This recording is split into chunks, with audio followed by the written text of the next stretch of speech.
ولقد يسرنا القرآن للذكر فهل من مدكر.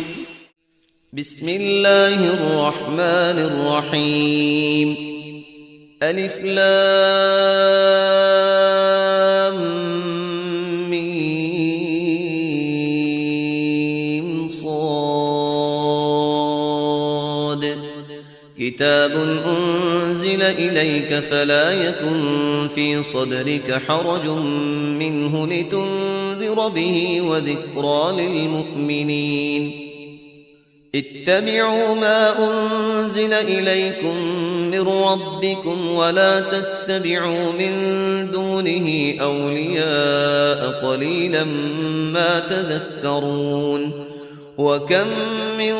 قرية أهلكناها فجاءها بأسنا بياتا أو هم قائلون. فما كان دعواهم إذ جاءهم بأسنا إلا أن قالوا إنا كنا ظالمين. فلنسألن الذين أرسل إليهم ولنسألن المرسلين فلنقصن عليهم بعلم وما كنا غائبين. والوزن يومئذ الحق فمن ثقلت موازينه فأولئك هم المفلحون. ومن خفت موازينه فأولئك الذين خسروا أنفسهم بما كانوا بآياتنا يظلمون. ولقد مكناكم في الأرض وجعلنا لكم فيها معايش قليلا ما تشكرون. ولقد خلقناكم ثم صورناكم ثم قلنا للملائكة اسجدوا لآدم فسجدوا إلا إبليس لم يكن من الساجدين. قال ما منعك ألا تسجد إذ أمرتك؟ قال أنا خير منه خلقتني من نار وخلقته من طين. قال فاهبط منها فما يكون لك أن تتكبر فيها فاخرج إنك من الصاغرين. قال أنظرني إلى يوم يبعثون. قال إنك من المنظرين. قال فبما أغويتني لأقعدن لهم صراطك المستقيم ثم لآتينهم من بين أيديهم ومن خلفهم وعن أيمانهم وعن شمائلهم ولا تجد أكثرهم شاكرين. قال اخرج منها مذءوما مدحورا لمن تبعك منهم لأملأن جهنم منكم أجمعين. ويا آدم اسكن أنت وزوجك الجنة فكلا من حيث شئتما ولا تقربا هذه الشجرة فتكونا من الظالمين. فوسوس لهما الشيطان ليبدي لهما ما وري عنهما من سوآتهما وقال ما نهاكما ربكما عن هذه الشجرة إلا أن تكونا ملكين أو تكونا من الخالدين. وقاسمهما إني لكما لمن الناصحين. فدلاهما بغرور فلما ذاقا الشجرة بدت لهما سوآتهما وطفقا يخصفان عليهما من ورق الجنة وناداهما ربهما ألم أنهكما عن تلكما الشجرة وأقل لكما إن الشيطان لكما عدو مبين. قالا ربنا ظلمنا أنفسنا وإن لم تغفر لنا وترحمنا لنكونن من الخاسرين. قال اهبطوا بعضكم لبعض عدو ولكم في الأرض مستقر ومتاع إلى حين قال فيها تحيون وفيها تموتون ومنها تخرجون يا بني آدم قد أنزلنا عليكم لباسا يواري سوآتكم وريشا ولباس التقوى ذلك خير ذلك من آيات الله لعلهم يذكرون يا بني آدم لا يفتننكم الشيطان كما أخرج أبويكم من الجنة ينزع عنهما لباسهما ليريهما سوآتهما إنه يراكم هو وقبيله من حيث لا ترونهم إنا جعلنا الشياطين أولياء للذين لا يؤمنون وإذا فعلوا فاحشة قالوا وجدنا عليها آباءنا والله أمرنا بها قل إن الله لا يأمر بالفحشاء أتقولون على الله ما لا تعلمون قل أمر ربي بالقسط وأقيموا وجوهكم عند كل مسجد وادعوه مخلصين له الدين كما بدأكم تعودون فريقا هدى وفريقا حق عليهم الضلالة إنهم اتخذوا الشياطين أولياء من دون الله ويحسبون أنهم مهتدون يا بني آدم خذوا زينتكم عند كل مسجد وكلوا واشربوا ولا تسرفوا إنه لا يحب المسرفين قل من حرم زينة الله التي أخرج لعباده والطيبات من الرزق قل هي للذين آمنوا في الحياة الدنيا خالصة يوم القيامة كذلك نفصل الآيات لقوم يعلمون قل إنما حرم ربي الفواحش ما ظهر منها وما بطن والإثم والبغي بغير الحق وأن تشركوا بالله ما لم ينزل به سلطانا وأن تقولوا على الله ما لا تعلمون ولكل أمة أجل فإذا جاء أجلهم لا يستأخرون ساعة ولا يستقدمون يا بني آدم إما يأتينكم رسل منكم يقصون عليكم آياتي فمن اتقى وأصلح فلا خوف عليهم ولا هم يحزنون والذين كذبوا بآياتنا واستكبروا عنها أولئك أصحاب النار هم فيها خالدون فمن أظلم ممن افترى على الله كذبا أو كذب بآياته أولئك ينالهم نصيبهم من الكتاب حتى إذا جاءتهم رسلنا يتوفونهم قالوا أين ما كنتم تدعون من دون الله قالوا ضلوا عنا وشهدوا على أنفسهم أنهم كانوا كافرين قال ادخلوا في قد خلت من قبلكم من الجن والإنس في النار كلما دخلت أمة لعنت أختها حتى إذا اداركوا فيها جميعا قالت أخراهم لأولاهم ربنا هؤلاء أضلونا فآتهم عذابا ضعفا من النار قال لكل ضعف ولكن لا تعلمون وقالت أولاهم لأخراهم فما كان لكم علينا من فضل فذوقوا العذاب بما كنتم تكسبون إن الذين كذبوا بآياتنا واستكبروا عنها لا تفتح لهم أبواب السماء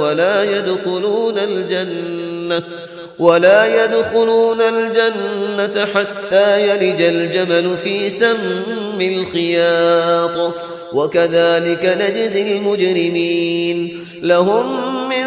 جهنم مهاد ومن فوقهم غواش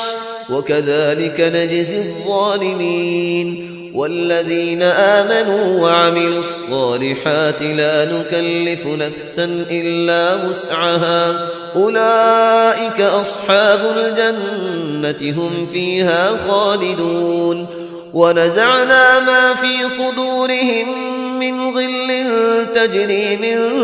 تحتهم الأنهار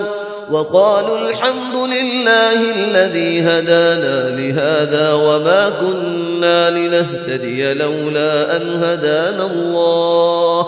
لقد جاءت رسل ربنا بالحق ونودوا أن تلكم الجنة أورثتموها بما كنتم تعملون ونادى أصحاب الجنة أصحاب النار أن قد وجدنا ما وعدنا ربنا حقا فهل وجدتم ما وعد ربكم حقا قالوا نعم فأذن مؤذن بينهم اللعنة الله على الظالمين الذين يصدون عن سبيل الله ويبغونها عوجا وهم بالآخرة كافرون وبينهما حجاب وعلى الأعراف رجال يعرفون كلا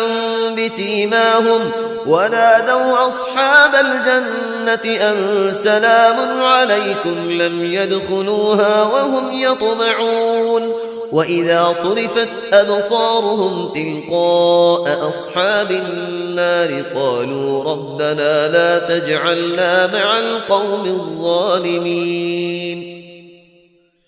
ونادى أصحاب الأعراف رجالا يعرفونهم بسيماهم قالوا ما أغنى عنكم جمعكم وما كنتم تستكبرون أهؤلاء الذين أقسمتم لا ينالهم الله برحمة ادخلوا الجنة لا خوف عليكم ولا أنتم تحزنون ونادى أصحاب النار أصحاب الجنة أن أفيضوا علينا من الماء أو مما رزقكم الله قالوا إن الله حرمهما على الكافرين الذين اتخذوا دينهم لهوا ولعبا وغرتهم الحياة الدنيا فاليوم ننساهم كما نسوا لقاء يومهم هذا وما كانوا بآياتنا يجحدون ولقد جئناهم بكتاب فصلناه على علم هدى ورحمة لقوم يؤمنون هل ينظرون إلا تأويله يوم يأتي تأويله يقول الذين نسوه من قبل قد جاءت رسل ربنا بالحق فهل لنا من شفعاء فيشفعوا لنا أو نرد فنعمل غير الذي كنا نعمل قد خسروا أنفسهم وضل عنهم ما كانوا يفترون إن ربكم الله الذي خلق السماوات والأرض في 6 أيام ثم استوى على العرش يغشي الليل النهار يطلبه حثيثا والشمس والقمر والنجوم مسخرات بأمره ألا له الخلق والأمر تبارك الله رب العالمين ادعوا ربكم تضرعا وخفية إنه لا يحب المعتدين ولا تفسدوا في الأرض بعد إصلاحها وادعوه خوفا وطمعا إن رحمة الله قريب من المحسنين وهو الذي يرسل الرياح بشرا بين يدي رحمته حتى إذا أقلت سحابا ثقالا سقناه لبلد ميت فأنزلنا به الماء فأخرجنا به من كل الثمرات كذلك نخرج الموتى لعلكم تذكرون والبلد الطيب يخرج نباته بإذن ربه والذي خبث لا يخرج إلا نكدا كذلك نصرف الآيات لقوم يشكرون لقد أرسلنا نوحا إلى قومه فقال يا قوم اعبدوا الله ما لكم من إله غيره إني أخاف عليكم عذاب يوم عظيم قال الملأ من قومه إنا لنراك في ضلال مبين قال يا قوم ليس بي ضلالة ولكني رسول من رب العالمين أبلغكم رسالات ربي وأنصح لكم وأعلم من الله ما لا تعلمون أوعجبتم أن جاءكم ذكر من ربكم على رجل منكم لينذركم ولتتقوا ولعلكم ترحمون فكذبوه فأنجيناه والذين معه في الفلك وأغرقنا الذين كذبوا بآياتنا إنهم كانوا قوما عمين وإلى عاد أخاهم هودا قال يا قوم اعبدوا الله ما لكم من إله غيره أفلا تتقون قال الملأ الذين كفروا من قومه إنا لنراك في سفاهة وإنا لنظنك من الكاذبين قال يا قوم ليس بي سفاهة ولكني رسول من رب العالمين أبلغكم رسالات ربي وأنا لكم ناصح أمين أوعجبتم أن جاءكم ذكر من ربكم على رجل منكم لينذركم واذكروا إذ جعلكم خلفاء من بعد قوم نوح وزادكم في الخلق بسطة فاذكروا آلاء الله لعلكم تفلحون قالوا أجئتنا لنعبد الله وحده ونذر ما كان يعبد آباؤنا فأتنا بما تعدنا إن كنت من الصادقين قال قد وقع عليكم من ربكم رجس وغضب أتجادلونني في أسماء سميتموها أنتم وآباؤكم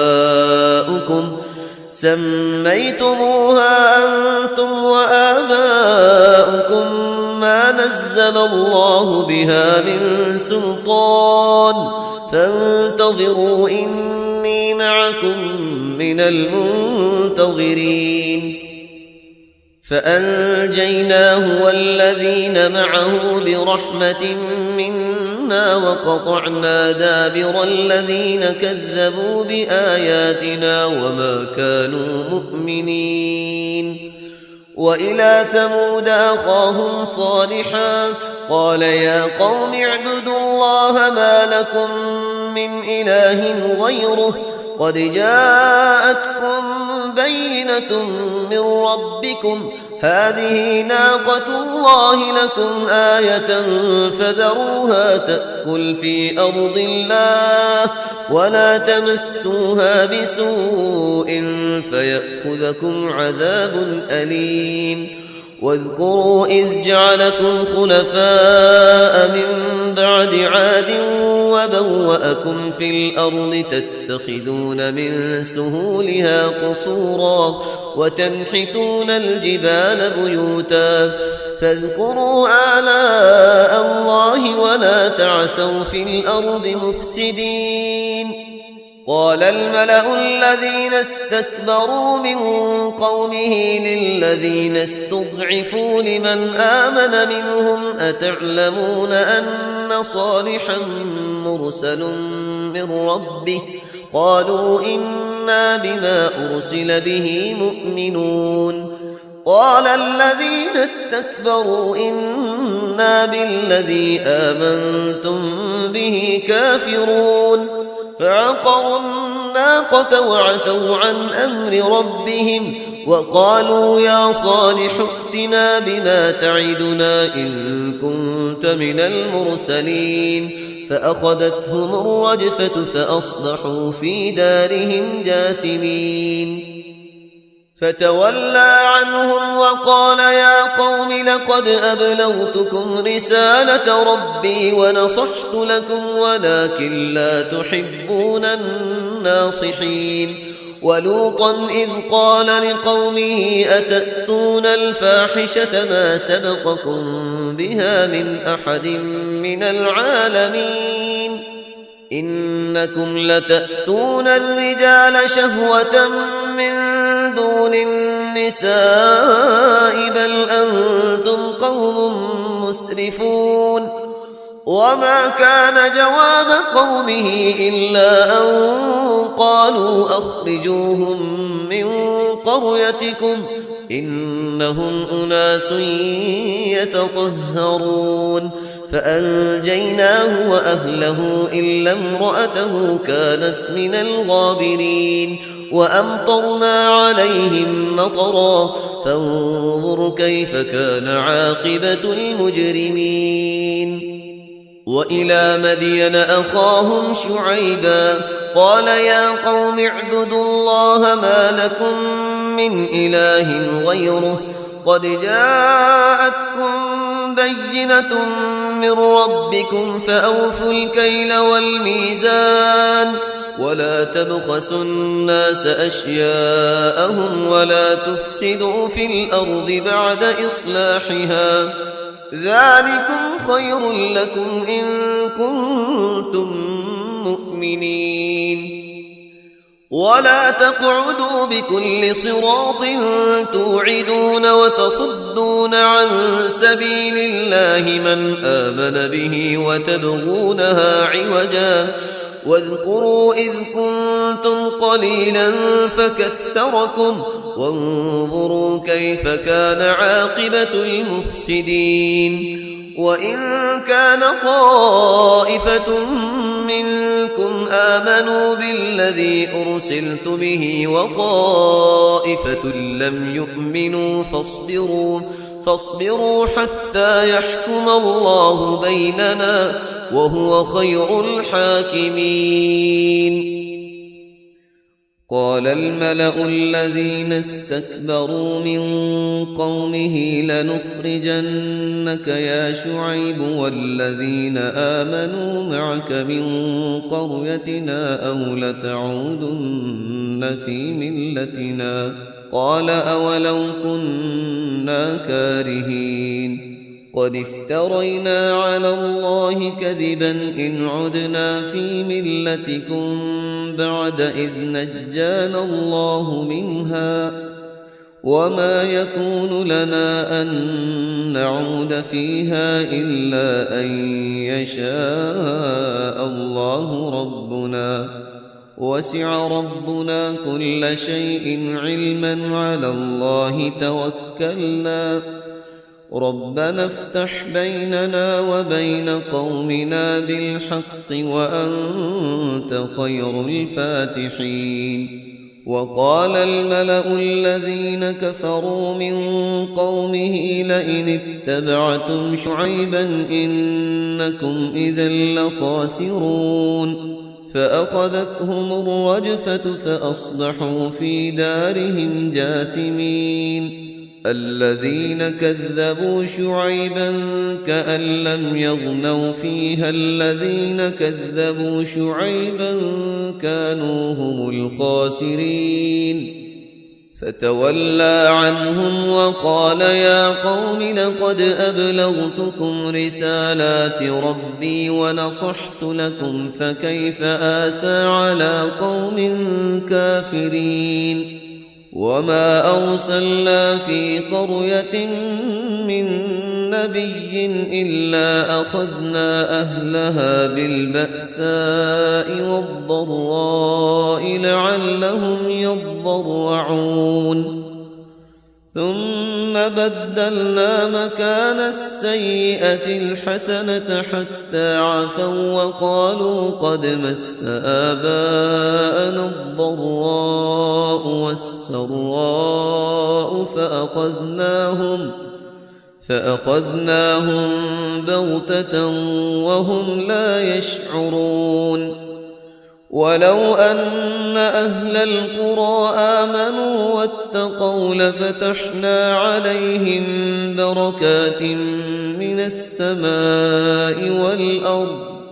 ولكن كذبوا فأخذناهم بما كانوا يكسبون أفأمن أهل القرى أن يأتيهم بأسنا بياتا وهم نائمون أوأمن أهل القرى أن يأتيهم بأسنا ضحى وهم يلعبون أفأمنوا مكر الله فلا يأمن مكر الله إلا القوم الخاسرون أولم يهد للذين يرثون الأرض من بعد أهلها أن لو نشاء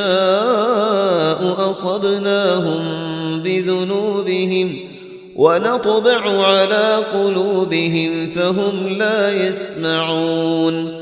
تلك القرى نقص عليك من أنبائها ولقد جاءتهم رسلهم بالبينات فما كانوا ليؤمنوا بما كذبوا من قبل كذلك يطبع الله على قلوب الكافرين وما وجدنا لأكثرهم من عهد وإن وجدنا أكثرهم لفاسقين ثم بعثنا من بعدهم موسى بآياتنا إلى فرعون وملئه فظلموا بها فانظر كيف كان عاقبة المفسدين وقال موسى يا فرعون إني رسول من رب العالمين حقيق على أن لا أقول على الله إلا الحق قد جئتكم ببينة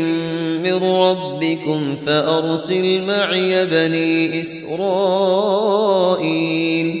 قال إن كنت جئت بآية فأت بها إن كنت من الصادقين فألقى عصاه فإذا هي ثعبان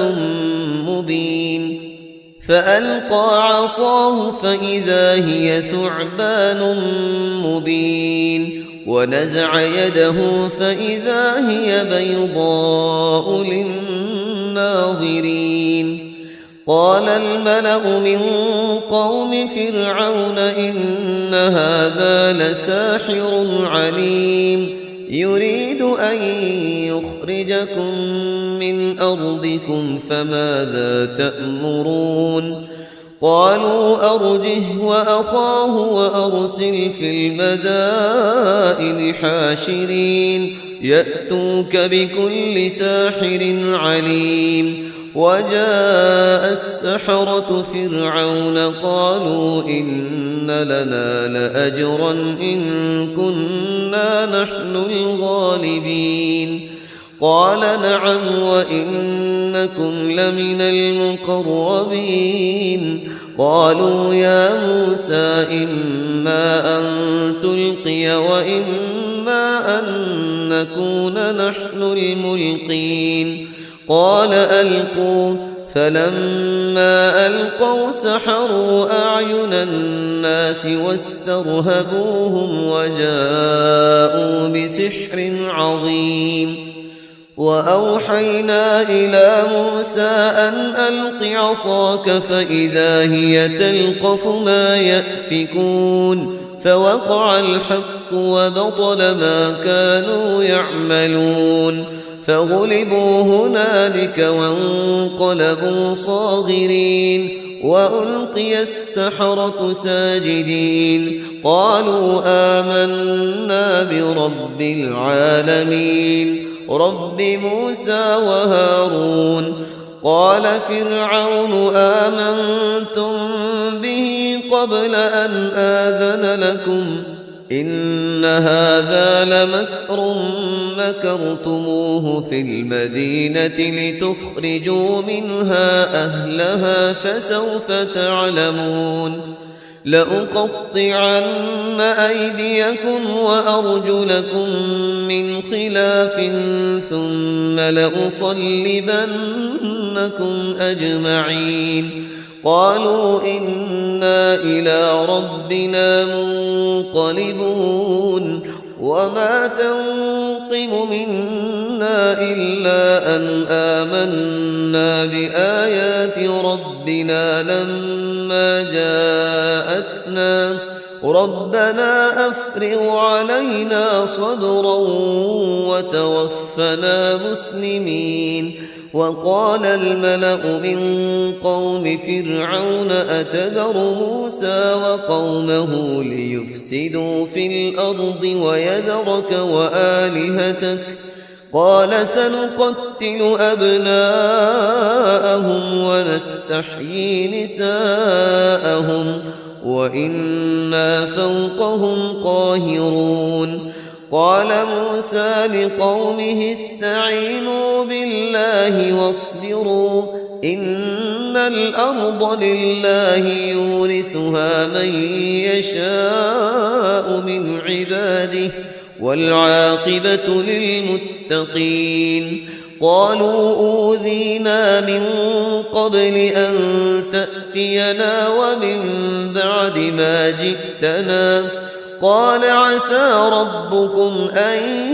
يهلك عدوكم ويستخلفكم في الأرض فينظر كيف تعملون.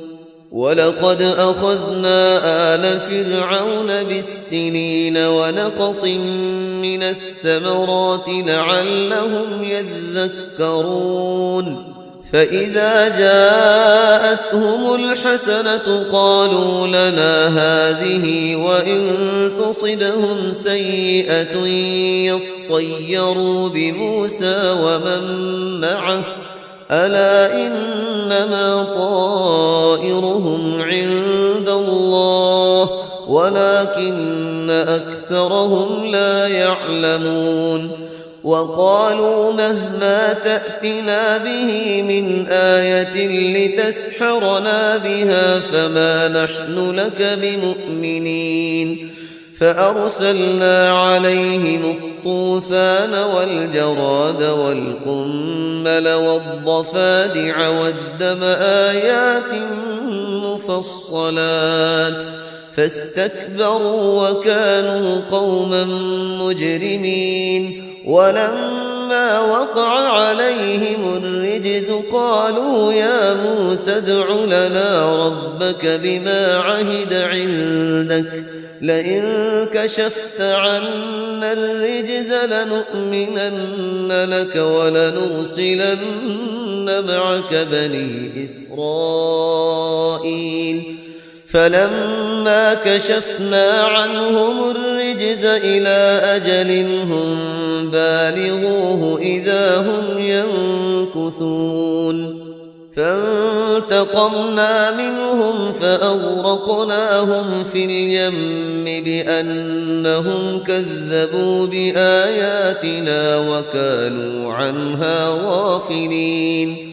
وأورثنا القوم الذين كانوا يستضعفون مشارق الأرض ومغاربها التي باركنا فيها وتمت كلمة ربك الحسنى على بني إسرائيل بما صبروا ودمرنا ما كان يصنع فرعون وقومه وما كانوا يعرشون وجاوزنا ببني إسرائيل البحر فأتوا على قوم يعكفون على أصنام لهم قالوا يا موسى اجعل لنا إلها كما لهم آلهة قال إنكم قوم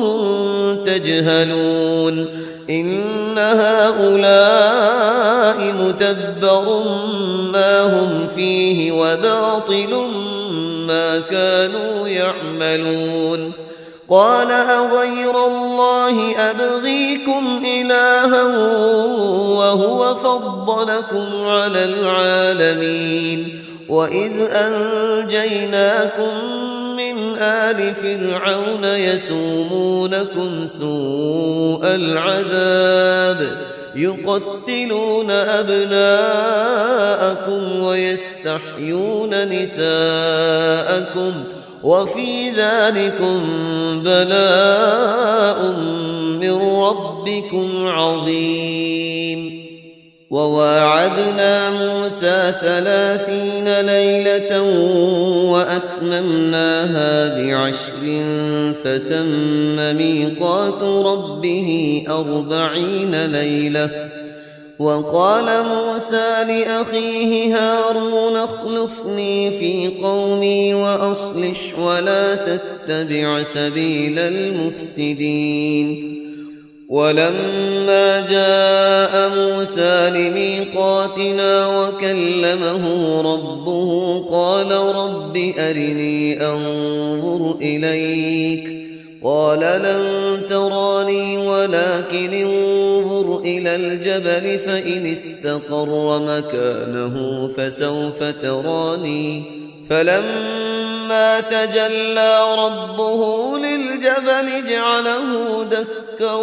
وخر موسى صعقا فلما أفاق قال سبحانك تبت إليك وأنا أول المؤمنين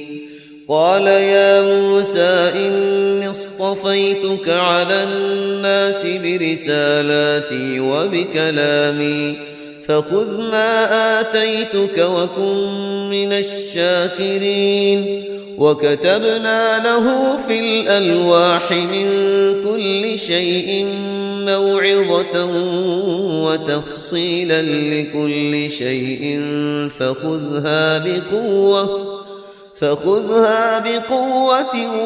وأمر قومك يأخذوا بأحسنها سأريكم دار الفاسقين سأصرف عن آياتي الذين يتكبرون في الأرض بغير الحق وإن يروا كل آية لا يؤمنوا بها وإن يروا سبيل الرشد لا يتخذوه سبيلا وإن يروا سبيل الغي يتخذوه سبيلا ذلك بأنهم كذبوا بآياتنا وكانوا عنها غافلين والذين كذبوا بآياتنا ولقاء الآخرة حبطت أعمالهم هل يجزون إلا ما كانوا يعملون واتخذ قوم موسى من بعده من حليهم عجلا جسدا له خوار ألم يروا أنه لا يكلمهم ولا يهديهم سبيلا اتخذوه وكانوا ظالمين ولما سقط في أيديهم ورأوا أنهم قد ضلوا قالوا لئن لم يرحمنا ربنا ويغفر لنا لنكونن من الخاسرين ولما رجع موسى إلى قومه غضبان أسفا قال بئس ما خلفتموني من بعدي أعجلتم أمر ربكم وألقى الألواح وأخذ برأس أخيه يجره إليه قال ابن أم إن القوم استضعفوني وكادوا يقتلونني فلا تشمت بي الأعداء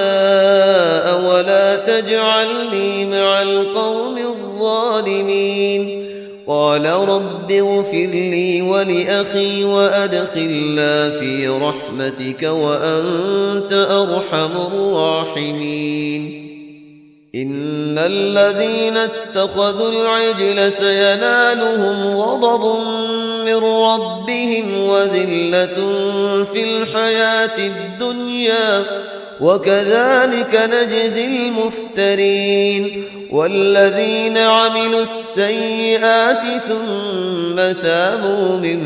بعدها وآمنوا إن ربك من بعدها لغفور رحيم ولما سكت عن موسى الغضب أخذ الألواح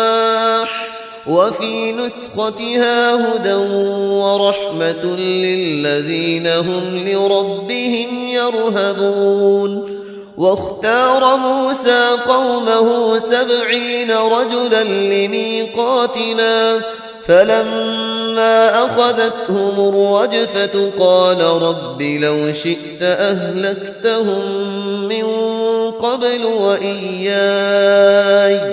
أتهلكنا بما فعل السفهاء منا إن هي إلا فتنتك تضل بها من تشاء وتهدي من تشاء أنت ولينا فاغفر لنا وارحمنا وأنت خير الغافرين واكتب لنا في هذه الدنيا حسنة وفي الآخرة إنا هدنا إليك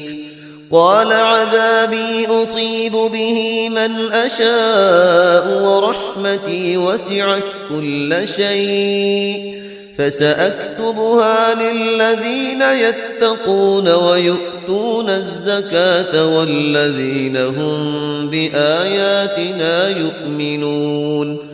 الذين يتبعون الرسول النبي الأمي الذي يجدونه مكتوبا عندهم في التوراة والإنجيل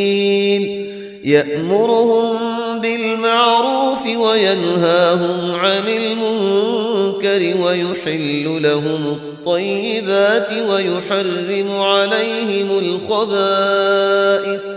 ويضع عنهم إصرهم والأغلال التي كانت عليهم فالذين آمنوا به وعزروه ونصروه واتبعوا النور الذي أنزل معه أولئك هم المفلحون قل يا أيها الناس إني رسول الله إليكم جميعا الذي له ملك السماوات والأرض لا إله إلا هو يحيي ويميت فآمنوا بالله ورسوله النبي الأمي الذي يؤمن بالله وكلماته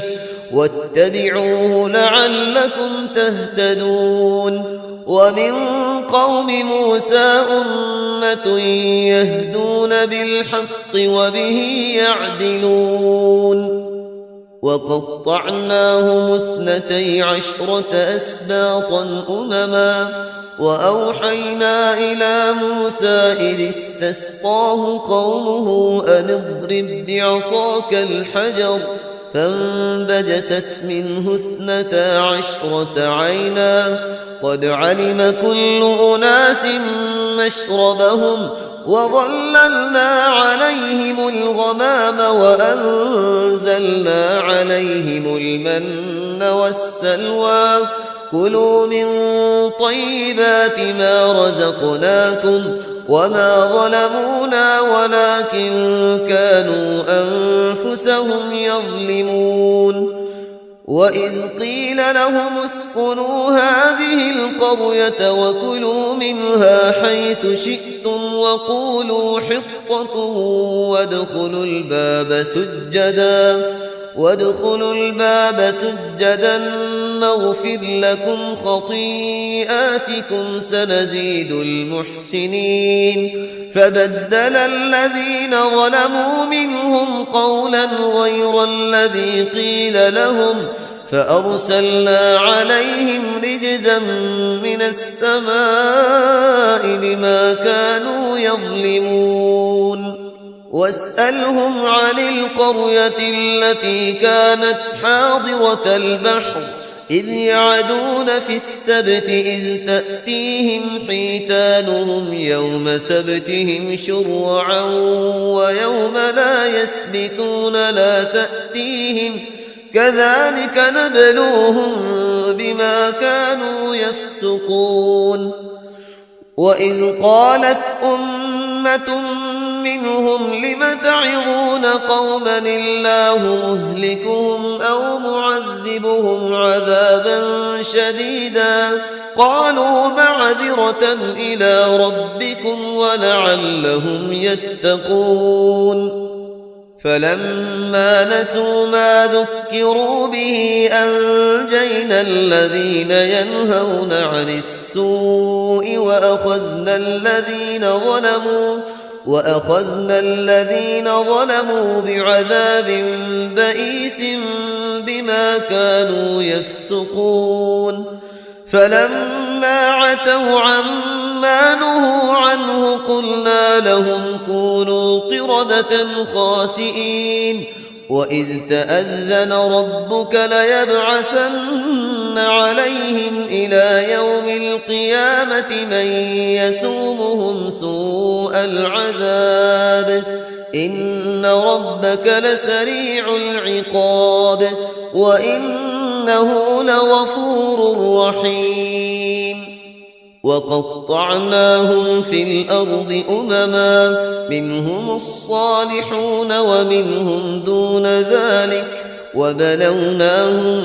بالحسنات والسيئات لعلهم يرجعون فخلف من بعدهم خلف ورثوا الكتاب يأخذون عرض هذا الأدنى ويقولون سيغفر لنا وإن يأتهم عرض مثله يأخذوه ألم يؤخذ عليهم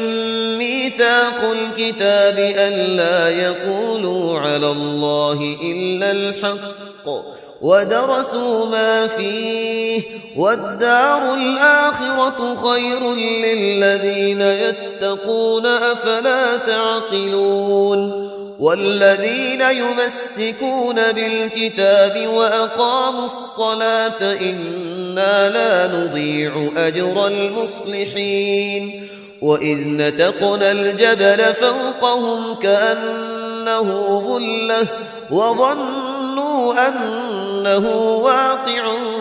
بهم خذوا ما آتيناكم بقوة واذكروا ما فيه لعلكم تتقون وإذ أخذ ربك من بني آدم من ظهورهم ذريتهم وأشهدهم على أنفسهم ألست بربكم قالوا بلى شهدنا أن تقولوا يوم القيامة إنا كنا عن هذا غافلين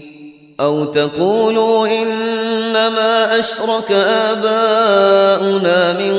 قبل وكنا ذرية من بعدهم أفتهلكنا بما فعل المبطلون وكذلك نفصل الآيات ولعلهم يرجعون واتل عليهم نبأ الذي آتيناه آياتنا فانسلخ منها فأتبعه الشيطان فكان من الغاوين ولو شئنا لرفعناه بها ولكنه أخلد إلى الأرض واتبع هواه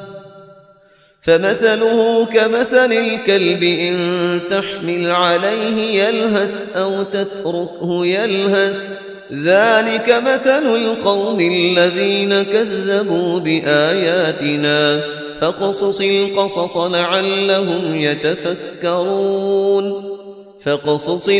لعلهم يتفكرون ساء مثلا القوم الذين كذبوا بآياتنا وأنفسهم كانوا يظلمون من يهد الله فهو المهتدي ومن يضلل فأولئك هم الخاسرون ولقد ذرأنا لجهنم كثيرا من الجن والإنس لهم قلوب لا يفقهون بها ولهم أعين لا يبصرون بها ولهم آذان لا يسمعون بها أولئك كالأنعام بل هم أضل أولئك هم الغافلون ولله الأسماء الحسنى فادعوه بها وذروا الذين يلحدون في أسمائه سيجزون ما كانوا يعملون وممن خلقنا أمة يهدون بالحق وبه يعدلون والذين كذبوا بآياتنا سنستدرجهم من حيث لا يعلمون وأملي لهم إن كيدي متين أولم يتفكروا ما بصاحبهم من جنة إن هو إلا نذير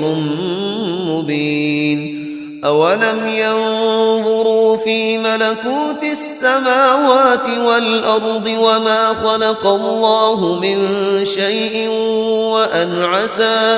وأن عسى أن يكون قد اقترب أجلهم فبأي حديث بعده يؤمنون من يضلل الله فلا هادي له ويذرهم في طغيانهم يعمهون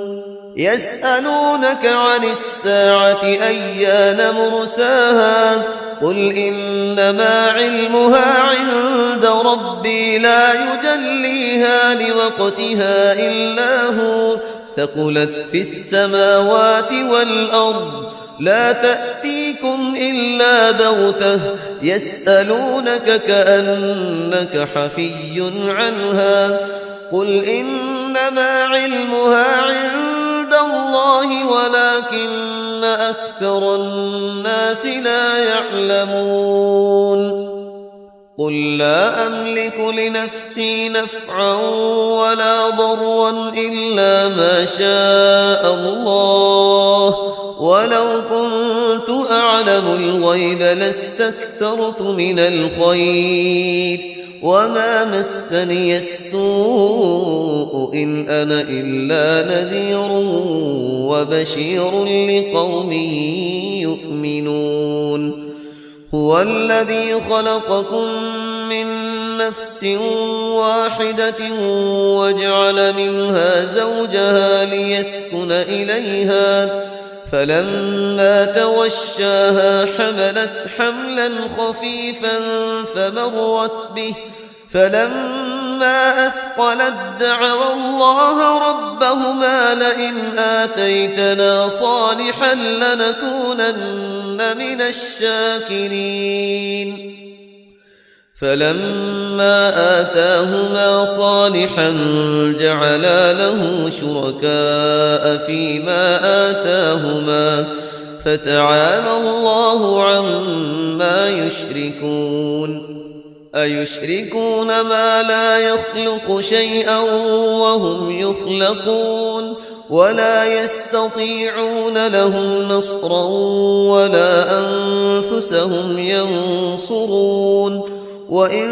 تدعوهم إلى الهدى لا يتبعوكم سواء عليكم أدعوتموهم أم أنتم صامتون إن الذين تدعون من دون الله عباد أمثالكم فادعوهم فليستجيبوا لكم إن كنتم صادقين ألهم أرجل يمشون بها أم لهم أيدي يبطشون بها أم لهم أعين يبصرون بها أم لهم آذان يسمعون بها قل ادعوا شركاءكم ثم كيدون فلا تنظرون إن وليي الله الذي نزل الكتاب وهو يتولى الصالحين والذين تدعون من دونه لا يستطيعون نصركم ولا أنفسهم ينصرون وإن تدعوهم إلى الهدى لا يسمعوا وتراهم ينظرون إليك وهم لا يبصرون خذ العفو وأمر بالعرف وأعرض عن الجاهلين وإما ينزغنك